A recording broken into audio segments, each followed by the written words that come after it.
episode will be coming your way tomorrow. But for now, you got 2-5. We're going to talk a little Thursday night football. We got a rematch from week 2 last year. Minnesota traveled to Philadelphia. And what do you know? Week 2 home opener, Minnesota at Philadelphia 2 years in a row. Seems kind of unfair to me, but whatever. So last year, these two teams matched up.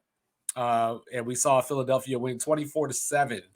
Outgained Minnesota 486-264.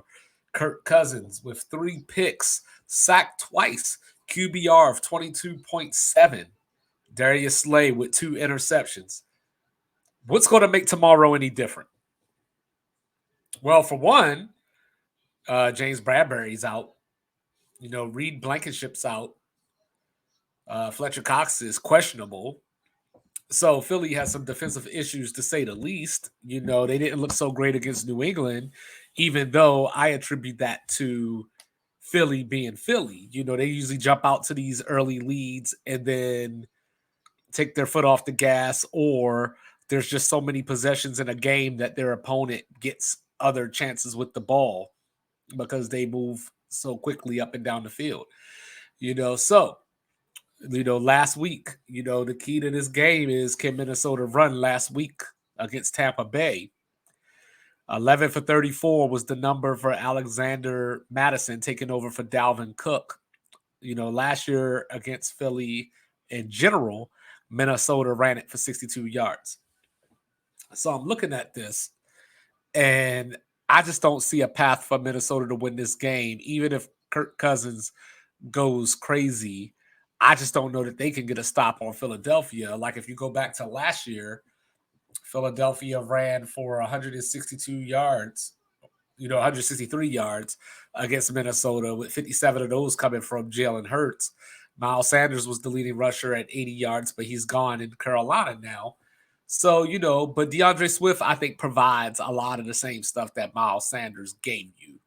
So I'm not too worried about the loss of production there. What I'm worried about is Minnesota's sorry-ass secondary, as I like to call them. Slow, non-reactive, giving up too much, giving up too much space.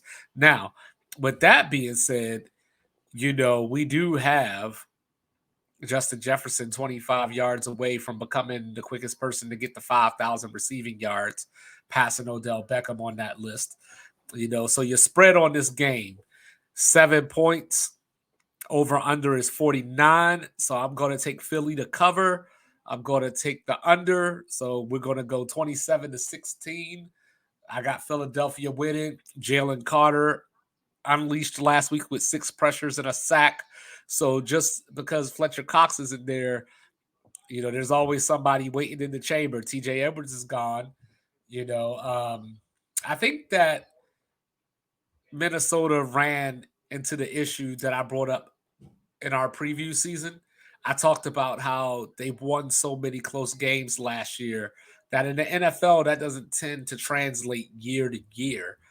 And there you go. They had their first opportunity for a close game, and they lost to Tampa Bay, of all teams, at home. Whereas Philly went to New England. I thought they started off the game impressively, had a 16-0 lead, and then I think they just took their foot off the gas. That's all I think it was. We'll find out tomorrow night one way or the other, but that's the pick right now. I'm going with Philly. What say you?